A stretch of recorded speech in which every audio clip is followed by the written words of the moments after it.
అక్షర వేసి నమస్కారం చేసుకోండి. దత్తమానం చామరాభ్యామి చామృత్యం దర్శయామి గీతం సవ్యామి ఆందోళకానారయమస్సునారయామి గజానారయామి మూషానారయామి సమస్త రాజోపచార సిద్ధోపచార భక్తోపచార దేహోపచార సర్వాపచార భూమి భగవాన్ వరకు అక్షంతలు తీసుకోండి.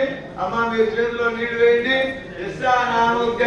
పూజాద్రయానిషో న్యోన్యం సంపూర్ణాన్య భక్తిహీనో గణనాయిక యత్పూజితం అనుకోండి. యత్పూజిత మయా దేవ పరిపూర్ణ నమస్తమే అనయా ధ్యానావనాన్ని షోడశోపచార పూజాయ జావరణ నైవేద్యాయ భగవాన్ సర్వాత్మకాయ ఏకస్వమూర్తి పూజ అక్షరాలు తీసుకోండి.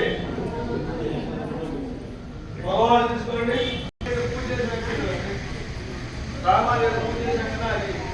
సర్వమాదేవి సతమూలాసతాంపరాసం ధోర్వా దుస్వప్ననాశిని శ్రీమన్మహాగణాధిపతి ప్రసాద నిజమానం